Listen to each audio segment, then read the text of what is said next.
نسوة في المدينة امرأة العزيز تراود فتاها عن نفسه قد شغفها حبا إنا لنراها في ضلال مبين. قال الله تعالى في كلامه المجيد: لا تقربوا الزنا إنه كان فاحشة وساء سبيلا. صدق الله العظيم. حضرات،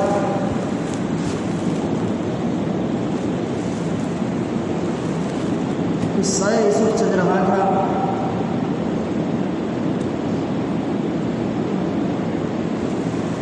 یوسف علیہ نبینا علیہ السلام اپنے والد محترم سے جدا ہو کر مصر کے محل میں رہنے لگے، اور اس کے بعد عزیز مصر کی بیوی زلیخا نے ان کو پھسلانے کی کوشش کی، لیکن اللہ تبارک و تعالیٰ کے فضل و کرم سے اللہ تبارک و تعالیٰ نے حضرت یوسف علیہ نبینا علیہ السلام کو محفوظ رکھا. اور اب جب عزیز مصر کو یہ بات معلوم ہو گئی کہ میری بیوی قصوروار ہے، اسی نے یوسف کو بہلانے کی، پھسلانے کی اور ان سے برے کام کرنے کی سازش کی تھی اور کوشش کی تھی، تو اس نے زلیخا سے کہا تم سے معافی مانگ لیں، اپنا معاملہ صاف کر لیں، اور حضرت یوسف سے کہا کہ اس بات کو یہیں ختم کر دو، گھر کی بات ہے، گھر میں ختم ہو جائے، باہر نہ جائے. عزت والا گھرانہ ہے، وزیر کا گھرانہ ہے، ایسا نہ ہو کہ لوگوں میں بات پھیل جائے. لیکن اللہ تبارک و تعالیٰ کو کچھ اور ہی منظور تھا. جہاں اللہ تبارک و تعالیٰ کی چاہت اور منشا ہوتی ہے، وہاں بندوں کی چاہت اور منشا کوئی معنی نہیں رکھتی، اور اللہ کی جو چاہت ہوتی ہے وہی ہوتا ہے. بس بات اسی طرح شہر میں پھیل گئی، اور خاص طور پر بڑے بڑے گھرانے کی جو عورتیں تھیں وہ چیڑی گوئیاں کرنے لگی اور آپس میں بات کرنے لگی کہ زلیخا کیسی عورت ہیں کہ وہ اپنے ہی غلام کے ساتھ برا سلوک کرنے کی کوشش کر رہی ہیں. وقال نسوة في المدينة امرأة العزيز تراود فتاها عن نفسه قد شغفها حبا إنا لنراها في ضلال مبين. رو کہتی ہے ہم تو زلیخا کو گمراہی میں پاتے ہیں، یہ کیا بات ہو گئی کہ وہ اپنے ہی غلام کے ساتھ برا سلوک کرنے کی کوشش کر رہی تھی. اب یہ بات زلیخا کے کانوں میں پہنچی کہ میرے بارے میں شہر میں ایسی ایسی باتیں ہو رہی ہیں، اور خاص طور پر بڑے گھرانے کی شاہی خاندان کی عورتیں میرے بارے میں ایسی ایسی بات کر رہی ہیں. تو اس نے پلاننگ کی، ایک سازش کی کہ تمام کو اپنے گھر پہ دعوت پر متعین کیا، تمام کو دعوت دی اور اپنے گھر پہ بلایا، اور شاندار ڈیکوریشن کیا، تکیے لگائے اور بہت ساری نعمتیں کھانے کی رکھی. اس میں کچھ تو ایسی نعمتیں رکھی جو پکی ہوئی تیار تھی، بنی ہوئی تیار تھی، اور کچھ پھل رکھ دیے، اسے کاٹا ہوا نہیں تھا. اور تمام کے سامنے اس نعمتوں کے ساتھ، اس پھلوں کے ساتھ ایک تیز چھری رکھ دی. اب وہ عورتیں آئیں، شاہی خاندان کی عورتیں تھیں، دسترخوان پر بیٹھی، کھانے کے لیے بیٹھی. اب ان کو کیا معلوم تھا کہ زلیخا کے دماغ میں کیا چل رہا ہے. بس جیسے انہوں نے پھل کو کاٹنے کے لیے چھری کو اٹھایا، اس نے یوسف علیہ نبینا علیہ السلام کو حکم دیا جو دوسرے کمرے میں تھے کہ ان عورتوں کے سامنے آ جاؤ، ادھر آ جاؤ. اب حضرت یوسف علیہ السلام کو کیا معلوم تھا کہ کس گھر سے بلا رہی ہے، چنانچہ وہ تو غلام تھے. حضرت یوسف علیہ نبینا علیہ السلام فوراً آئے، لیکن جیسے آئے ان کو اندازہ ہو گیا کہ اس کے دماغ میں کچھ چل رہا ہے، کچھ پلاننگ ہے. تو بس وہ ایک دروازے سے داخل ہوئے اور فوراً ہی دوسرے دروازے سے نکل گئے، لیکن ان کے درمیان میں اور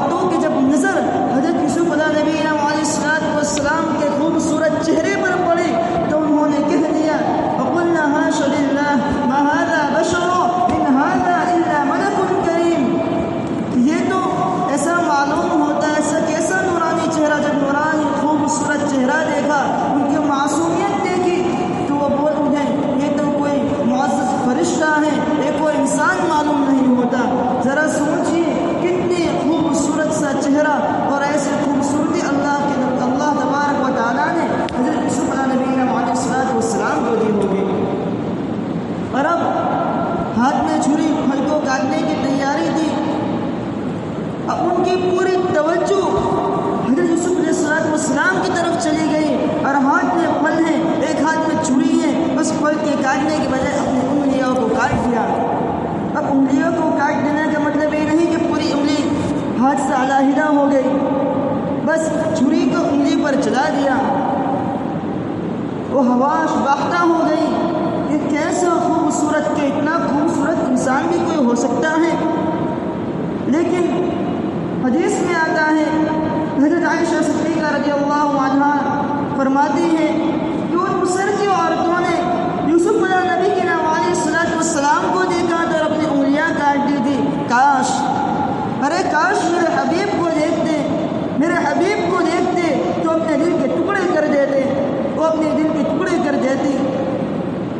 ذرا سوچئے، یوسف علیہ السلام اتنے حسین، اتنے خوبصورت تھے، تو پیارے آقا صلی اللہ تعالی علیہ وسلم انبیاء کے سردار کتنے خوبصورت ہوں گے۔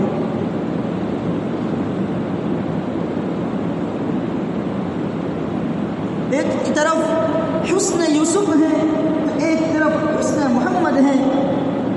حسن محمد کے سامنے تو جان بھی پھیکا پڑ جاتا ہے۔ روایتوں میں آتا ہے، صحابی فرماتے ہیں، ہم چاند رات کے چاند کو دیکھتے ہیں اور پیارے آقا صلی اللہ علیہ وسلم کے چہرے کو دیکھتے ہیں، ہم یہ کہنے پر مجبور ہو جاتے ہیں کہ پیارے آقا صلی اللہ تعالی علیہ وسلم کا چہرہ چاندنی رات کے چاند سے زیادہ خوبصورت ہے۔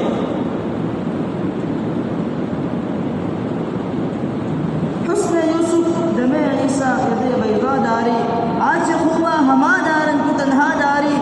یوسف کا حسن ہے، اور جو نبیوں کو جو کرامات و معجزات دیے گئے ہیں، حسن یوسف ید بیضا، وہ چمکتا ہوا ہاتھ جو حضرت موسیٰ علیہ السلام اپنے گریبان میں ڈالتے تھے اور کھینچ کر نکالتے تھے، ایک چمکدار ہاتھ، ایک روشنی ظاہر ہو جاتی تھی۔ یہ حضرت موسیٰ علیہ السلام کا معجزہ تھا۔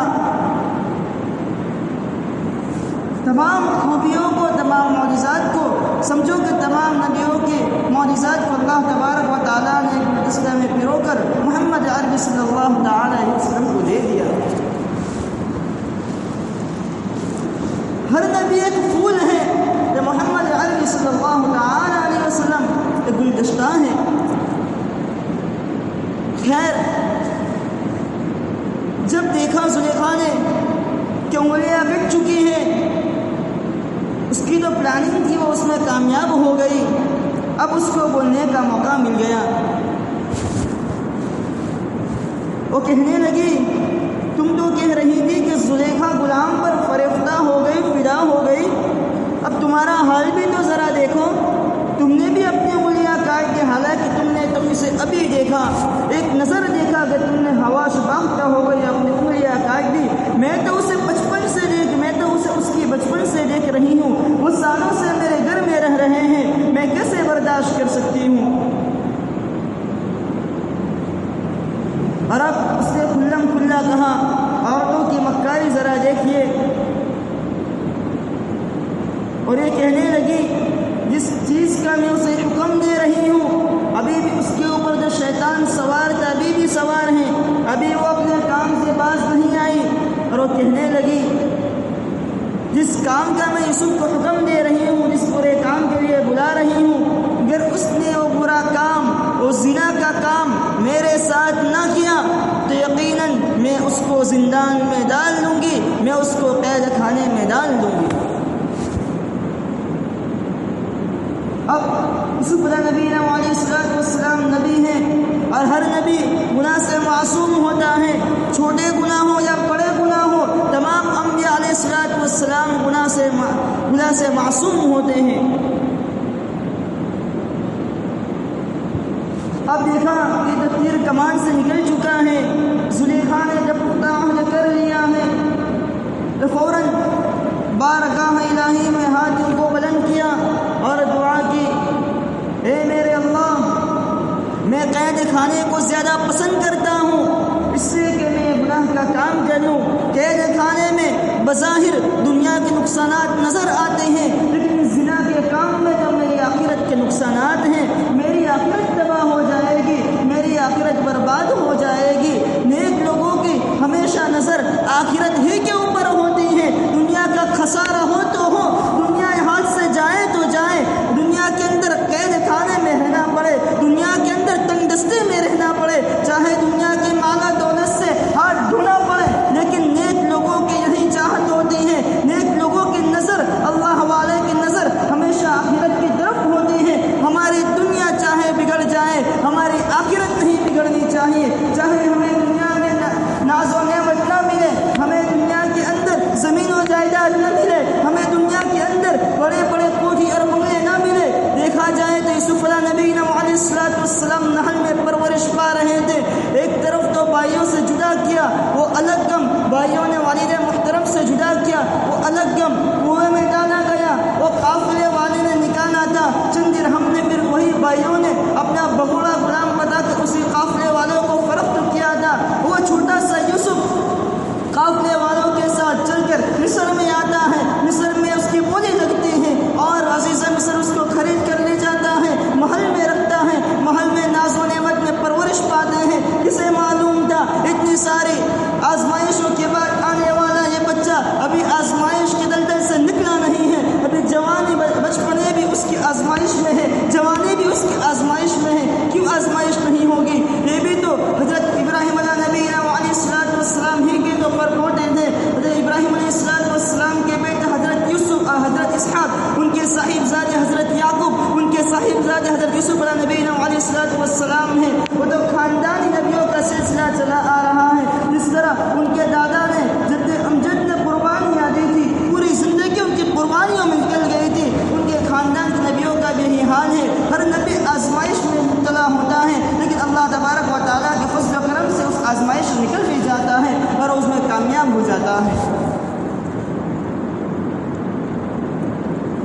وہ تو محل میں پلنے بڑھنے والے ہیں، ابھی تو قید خانے میں جانا ہے، قید خانے کو پسند فرما لیا ہے۔ یہی تو اللہ والوں کی شان ہوا کرتی ہے۔ دنیا کی دولت، دنیا کی ناز و نعمت جائے تو جائے، لیکن آخرت برباد نہیں ہونی چاہیے۔ ایک ہمارا مسئلہ ہے کہ ہم دنیا دنیا دنیا دنیا کے پیچھے اتنے پڑتے ہیں کہ دنیا حاصل ہونی چاہیے، دنیا کی ناز و نعمت ملنی چاہیے، چاہے ہمارا ایمان بک جائے، چاہے ہماری مسلمانی ختم ہو جائے، چاہے ہمیں اللہ تبارک و تعالیٰ کے نافرمانیاں کرنی پڑے، چاہے ہمیں نمازیں چھوڑنی پڑے، چاہے ہمیں کلام اللہ پاک کے احکامات کو بس پشت ڈالنا پڑے، نبیوں کو سنتوں کو چھوڑنا پڑے، صحابہ کے طریقوں کو چھوڑنا پڑے، لیکن ہمارے پاس دنیا آنی چاہیے۔ ہم نے اپنا مقصد دنیا کو بنا لیا۔ کلام اللہ پاک میں اللہ تبارک و تعالیٰ ارشاد فرماتے ہیں وَمَا خَلَقْتُ الْجِنَّ وَالْإِنسَ إِلَّا لِيَعْبُدُونَ، یعنی میں نے انسان اور جناتوں کو تو اپنی عبادت کے لیے پیدا کیا ہے، اپنی اطاعت کے لیے پیدا کیا ہے، لیکن یہ انسان دنیا میں آنے کے بعد اپنا مقصد اصلی کو بھول جاتا ہے۔ یہی جوانی بھی گناہوں میں گزر جاتی ہے، بڑھاپا بھی گناہوں میں گزر جاتا ہے۔ جب موت کا وقت آتا ہے، ایک آنکھ بھرتا ہے اور کیا کہتا ہے، کاش کہ مجھے پھر سے اپنی جوانی مل جائے، کاش مجھے پھر سے وہ قوت مل جائے جو میری جوانی کے اندر تھی، جو میری بچپنے کے اندر تھی، کہ میں اپنی پوری جوانی، اپنی پوری زندگی اللہ تبارک و تعالیٰ کے احکام کو پورا کرنے میں لگا دوں، اللہ تبارک و تعالیٰ کی عبادت میں گزار دوں۔ لیکن اس وقت کا پچھتاوا کچھ کام نہیں آئے گا، اس وقت کا رونا کچھ کام نہیں آئے گا، اور یہی زندگی کی شام ہو جائے گی اور وہ انسان اللہ تبارک و تعالیٰ سے جا ملتا ہے۔ یہ موت اور زندگی کے درمیان موت اور زندگی، اور اس کی موت زندگی ختم ہوئی، بس آخر دوسری دنیا شروع ہو گئی، اور یہ تو اللہ تبارک و تعالیٰ سے ملاقات کرنے کا وقت آ گیا۔ اگر نامۂ اعمال میں نیکی زیادہ ہوگی، اگر اللہ کا فضل ہوگا تو جنت کا فیصلہ ہوگا، اگر اللہ کا فضل نہ ہو اور پوری زندگی تک گناہوں میں گزار دی ہوگی تو پھر بس اللہ ہی رحم کرے، لیکن آخر وہ پچھتاوا کچھ کام نہیں آئے گا۔ یوسف علیہ السلام کا یہ قصہ اللہ تبارک و تعالیٰ نے کلام اللہ پاک میں ایسے ہی ترتیب سے نہیں ذکر کر دیا، بلکہ اس میں کئی ہدایات پوشیدہ ہیں، کئی نکات پوشیدہ ہیں۔ اس قصے سے، اس واقعے سے ہم تمام کو عبرت لینی چاہیے کہ کلام اللہ پاک صرف قصہ کہانیوں کی کتاب نہیں، بلکہ تو انسانوں کی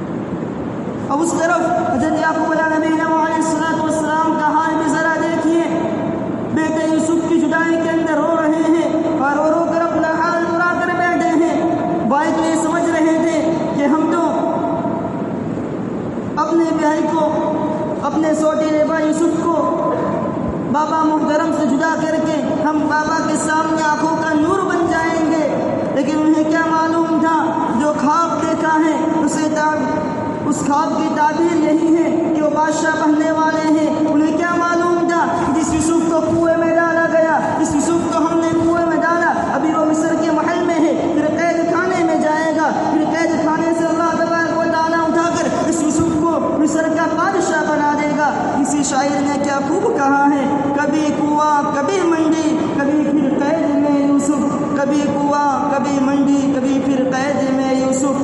وہ مصر کا قیدی کو مصر کا بادشاہ کر دے، کبھی ایک مصر کا قیدی مصر کا بادشاہ کر دے، گدا کو بادشاہ اور بادشاہوں کو گدا کر دے۔ میرا رب جو چاہے کسی کو کیا سے کیا کر دے۔ وہ راتوں کے امیر صبح کے فقیر ہو جاتے ہیں، وہ راتوں کے فقیر صبح اٹھتے تو کروڑوں کے مالک بن جایا کرتے ہیں۔ وہی میانمار برما کے اندر وہ دولت کی ریل ڈوب تھی، بہت دولت تھی، انہیں اپنی دولت پر بڑا ناز تھا، بہت لمبا بہت زمانے کا واقعہ نہیں ماضی قریب کا۔ وہی سونے کی دکانیں تھی، بڑے بڑے بازار تھے، لیکن بس اللہ کو بھلا بیٹھے، اللہ کی نافرمانیوں میں لگ گئے، یہی حسن جمال کو یہی دنیا کی کمانے کے اندر لگ گئے، دنیا کے رنگیلیوں کے اندر پھنس گئے۔ بس راتوں رات زلزلہ آیا اور تمام کی تمام دکانیں اور تمام کی تمام سونے کی وہ دکانیں اور پورا کا پورا بازار زمین بوس ہو گیا۔ وہی جو کروڑوں کے مالک تھے، بڑے بڑے حویلیوں کے مالک تھے، صبح اس حال میں اٹھے، ان کے پاس کھانے کے لیے کوئی چیز نہیں باقی تھی۔ اور مفتی محمود صاحب مدنی رحمت برکاتہ سناتے ہیں جب زلزلہ آیا کسی ایک مقام کا واقعہ سناتے ہیں، جب میں وہاں پہنچا ہمارے ساتھ اناج کی بوریاں تھی، ہمارے ساتھ کھانے کا سامان تھا، جا کر وہاں کے غریبوں میں تقسیم کر دیں، وہاں کے فقراء میں تقسیم کر دیں۔ لیکن وہ کہتے ہیں جب میں نے دیکھا اس لائن کے اندر، اس قطار کے اندر لوگ کھانے کے لیے کھانے کی چیزیں اور اپنے استعمال کی چیز لینے کے لیے کھڑے تھے، میں نے وہاں ایک حاجی صاحب کو دیکھا، میں انہیں پہچانتا تھا، میرے ان سے پرانے تعلقات تھے۔ جب میں نے دیکھا تو کہا، او حاجی صاحب آپ کدھر آپ کہاں اس قطار میں؟ آپ تو وہ ہیں جو ہزاروں کا چندہ جمعیت کے لیے لکھوایا کرتے تھے۔ انہوں نے ایک آہ بھری اور کہا کہ اللہ کا قانون ہے، اللہ جب چاہتا ہے اس سے مال و دولت دے دیتا ہے، اللہ جب چاہتا ہے دنیا دے دیتا ہے، اور اللہ جب چاہتا ہے تو دنیا بھی چھین دیتا ہے۔ وہ کل کی میری بات تھی، وہ کل کی میری حالت تھی، اور یہ آج کی میری حالت ہے۔ اللہ تبارک و تعالیٰ سے دعا ہے، اللہ تبارک